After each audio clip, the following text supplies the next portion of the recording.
sa lupa'y para akong inaalon at nalulunod sa batikos ng mundo, sa kung ano lamang ang kaya ko.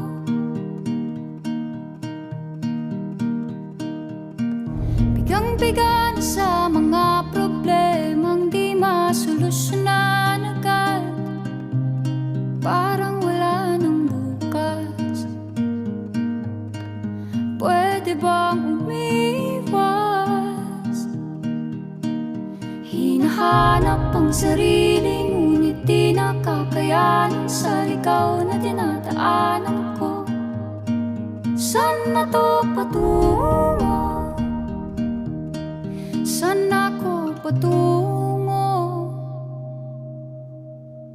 Dahan